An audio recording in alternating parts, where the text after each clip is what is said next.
नमस्कार किसान भाइयों गन्ना सत्र 2024-25 में गन्ना मूल्य बढ़ने के बारे में मैंने एक वीडियो डाली थी। उसके बारे में काफ़ी किसान भाइयों ने अपने विचार व्यक्त करे हैं, उनको इस वीडियो में शामिल करेंगे। साथ ही साथ गन्ना बढ़ोतरी के बारे में मैं ऐसा क्यों कह रहा हूँ कि होगी, इसके कई कारण और भी हैं एथनॉल के अलावा, उन सब की भी चर्चा हम आज की वीडियो में करेंगे। यदि अभी तक आपने हमारे चैनल को सब्सक्राइब नहीं किया है तो कृपया करके इसे सब्सक्राइब करें, वीडियो किसान भाइयों में भी शेयर करें। चलिए सबसे पहले मैं आपको ये बता दूं कि फ़िलहाल जो भारत में सबसे ज़्यादा गन्ने का मूल्य है वो पंजाब में है, इसके बाद हरियाणा में है और फिर इन दोनों राज्यों से कम गन्ना मूल्य जो मिलता है वो उत्तर प्रदेश में मिलता है। लेकिन अब इसके कई कारण बन चुके हैं, जैसे कि पंजाब अब नंबर 1 बना हुआ है गन्ना मूल्य के बारे में और हरियाणा में फ़िलहाल चुनाव है और चुनाव में ऐसा लग रहा है कि वहाँ पर सरकार बदलेगी, कांग्रेस की सरकार आ सकती है, तो वो ये चाहेगी कि ज़रूर पंजाब से ऊपर गन्ने का भाव दिया जाए। और ये जो गन्ने का भाव है वो 400 के ऊपर भी किसानों को मिल सकता है। और दूसरी तरफ यदि हम उत्तर प्रदेश की बात करें तो यहाँ पर जैसे कि आरएलडी बीजेपी में शामिल हुई है और आरएलडी किसानों की पार्टी माना जाता है, तो आरएलडी पर भी कहीं न कहीं ये दबाव ज़रूर बनेगा कि गन्ना मूल्य में बढ़ोतरी की जाए। उसकी भी रेपुटेशन का सवाल है। हालांकि कई जो किसान भाइयों ने मैसेज किए हैं उनमें ये बात झलकती भी है कि ऐसा हो सकता है, और कुछ किसान भाइयों के जो मैसेज हैं उससे ये भी लगता है कि भले ही चाहे बीजेपी प्लस आरएलडी का गठजोड़ हो गया हो, लेकिन गन्ना मूल्य पर इसका कोई प्रभाव नहीं पड़ेगा।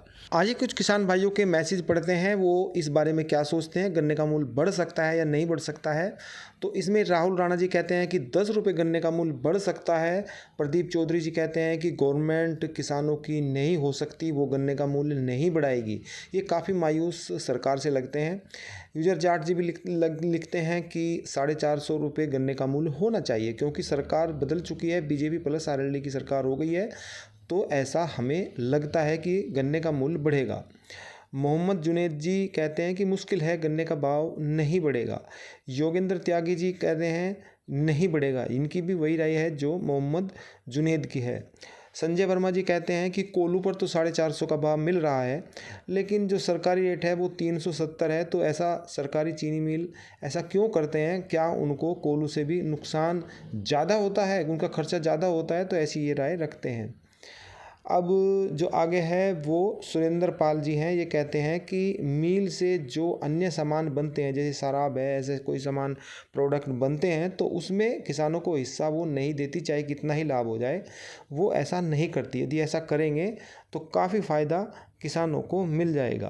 अब दलजीत जी कहते हैं कि चुनाव के समय तो इन्होंने 25 रुपये बढ़ा दिए थे, लेकिन अब ये नहीं बढ़ाएंगे, जब चुनाव आएंगे तब ही गन्ने का भाव बढ़ेगा। किसान तोमर जी कहते हैं कि जब तक बेईमान नेता हमारे देश में मौजूद रहेंगे, किसान का भला नहीं हो सकता, वो गरीब का गरीब ही बना रहेगा। और ये भी मानते हैं कि जब तक किसान का उन्नति नहीं करेगी तब तक देश भी उन्नति नहीं करेगा।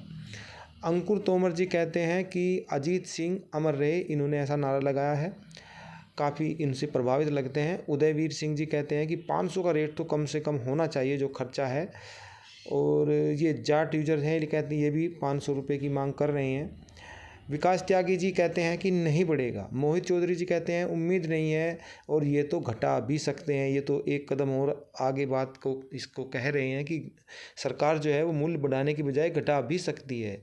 चौधरी साहब कह रहे हैं कि 5 रुपये बढ़ेगा। और जी ये शुभम त्यागी जी हैं, ये कहते हैं कि 2027 से पहले जब चुनाव आएंगे तभी रेट गन्ने का बढ़ेगा। शान बेनीवाल कहते हैं कि 5 रुपये गन्ने का मूल्य बढ़ सकता है।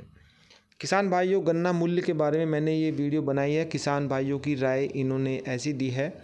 आने वाली वीडियो में आप भी गन्ना मूल्य बढ़ोतरी के बारे में और जो ये सरकार का उत्तर प्रदेश में खासकर गठजोड़ हुआ है, क्या गन्ना मूल्य बढ़ेगा या नहीं बढ़ेगा, तो इस बारे में आप अपनी बेबाकी से अपनी राय रखें। आने वाली वीडियो में मैं उनको शामिल करूँगा ताकि जो अन्य दर्शक भी होते हैं वे भी, जो आम किसान हैं वो क्या सोचता है उसको जानकारी उसकी मिल सके।